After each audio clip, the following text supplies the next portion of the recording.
Abangan na. TGRC, Tanay Rizal release. Let's go! Kaya speed ako, ito may dumarating. Umiikot doon. So kung di yan dito, sino kaya yung mauna? May ibon dito bumababa galing ng north. Kapit dito sa atin. Sa atin ba ito? Naku, lumagpas yung mga ibon natin. Ito bumabalik na. Hindi ko alam kung sa akin yan. Kasi green na singsing. Wala tayong green na singsing. Ayan, may ibon tayo lumanding. Ito. So, may one eye. Ayun tingnan yung mata. Parang namimikit. 5 minutes na lang katok na ibon natin. Wala pa rin. Naku. Dito yata matatapos yung derby natin.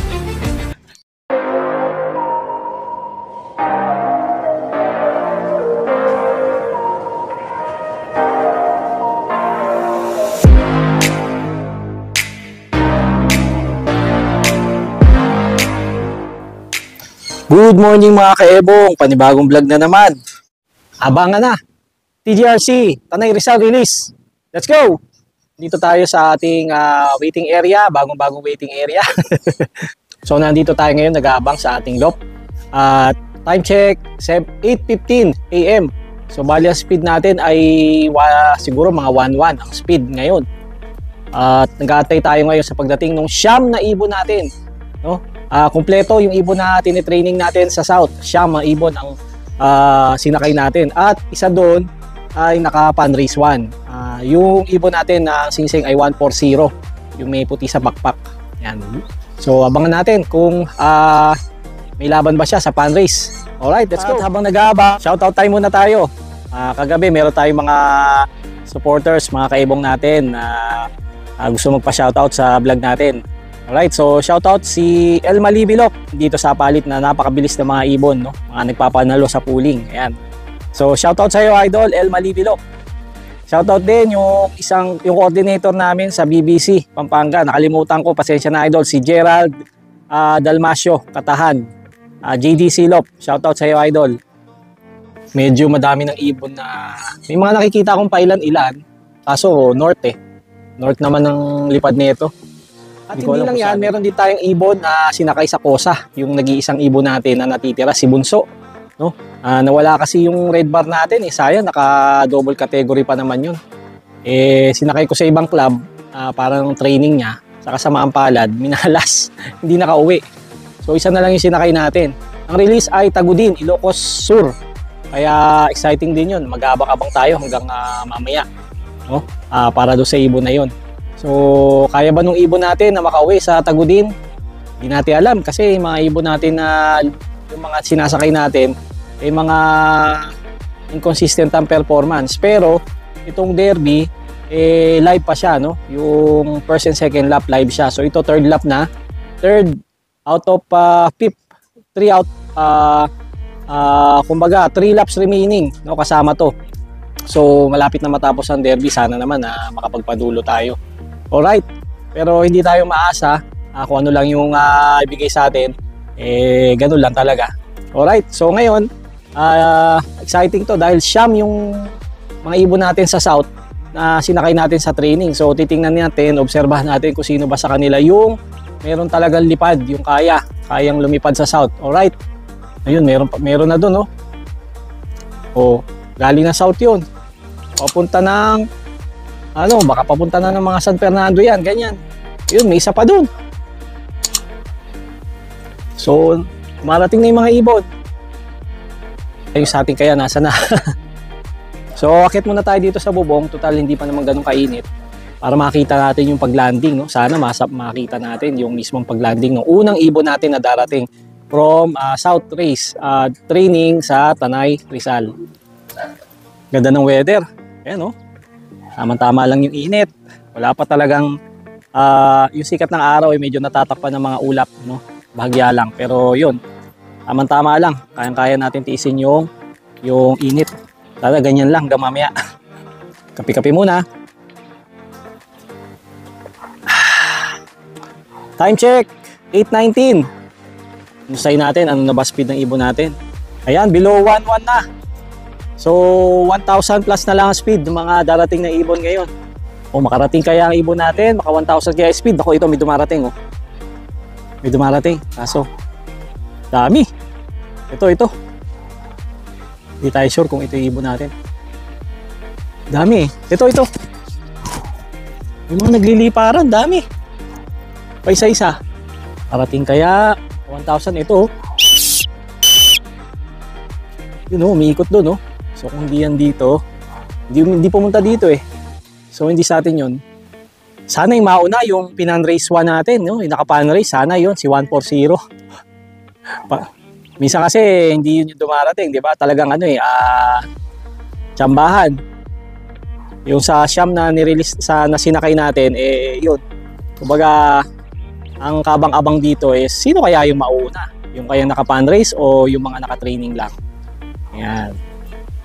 So baka pag hindi yung nakapan-race, sabi mali yung pili natin. So abang-abang pa tayo. Time check, 8:22. So ang speed ng ibon natin 1,000 pa.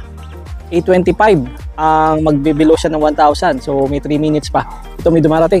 Ba, teka sandali. Meron ako may ibon dito bumababa galing ng north. Ba't lumalapit dito sa atin? Sa atin ba ito? Naku. Malaman lumagpas. Ito papunta na. Lumagpas yung mga ibon natin. Ito bumabalik na oh. Suk! Suk! Ito yung pinan-race natin. Ito. Si 140. Suk! Ba? Ito na sila oh. Lumagpas. Ayun oh, kasama yung white flight natin oh.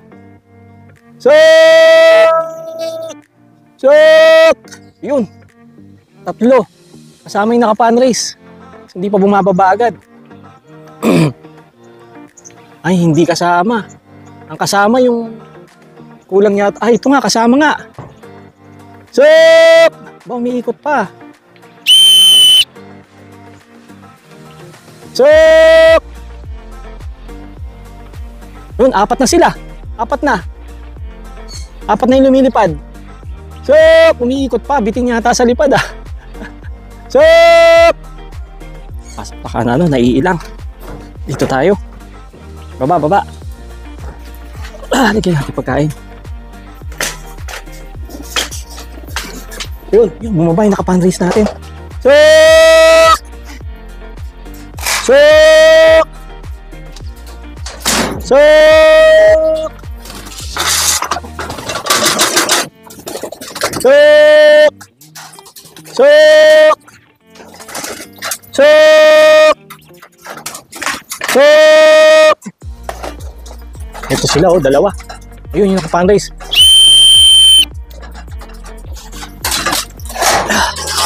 Iklak na natin na nga mga kaebong. Naiklak na natin yung nakapan-race natin. 9:35 ang speed. Woo! Ayan oh.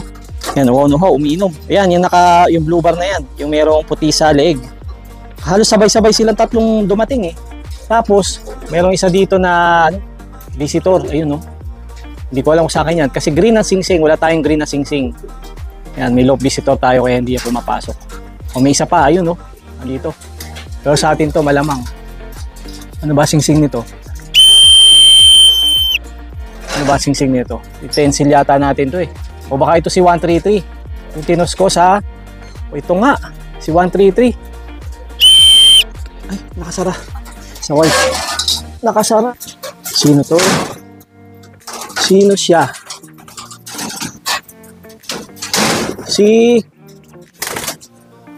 140. Ba, ito pala yung 140. Ito si 134. Ito si 134. Siya yung ating pinan-race. Ayan, itong ibon na to. So siya yung nakapan-race. 9:35 ang speed niya. Hindi pala yung si 140. Si 134, yan yung nakapan-race natin. At itong si 133, yung tinos natin sa kahapon sa Valenzuela. No, imbis na sa Makati natin ito, sa Valenzuela lang natin tinos sa may NLEX. Pero nagulat ako guys, parang may pagdating niya, may one eye. Ayun oh, tingnan niyo yung mata. Parang yung isang mata niya ayos, pero yung isang mata parang namimikit. So bibigyan agad natin ng gamot ito para hindi na lumala yung sakit niya, no? At saka medyo ihiwalay muna natin sandali. Time check, 10:37 AM.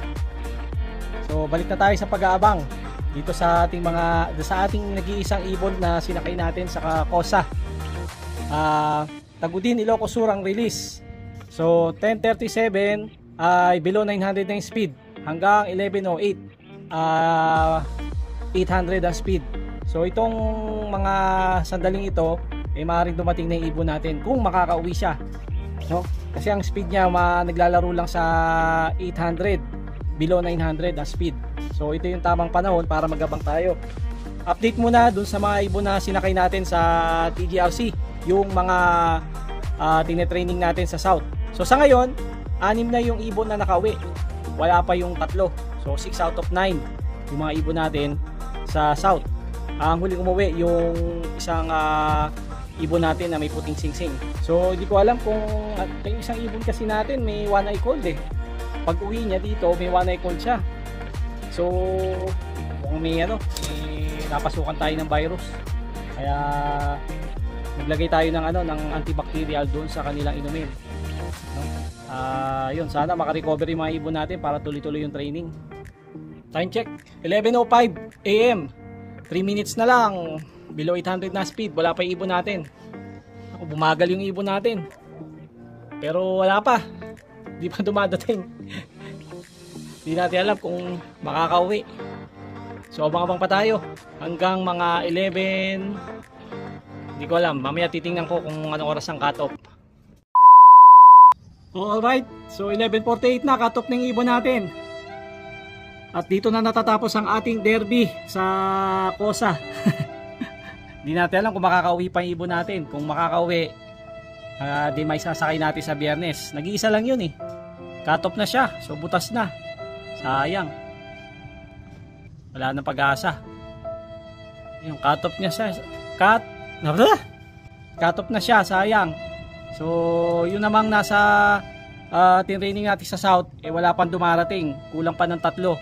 So, medyo not so good ang ating paliparan ngayong araw. Ngayon pa man, ganun talaga. So, dito na natatapos yung ating pag-aabang. Mamaya, titingnan-tingnan ko na lang kung may natatapusin ng vlog. Maraming salamat sa inyong panonood. Muli, ito ang inyong nervyosong pansier, Ebong Lop TV. Keep safe, God bless. Bye-bye!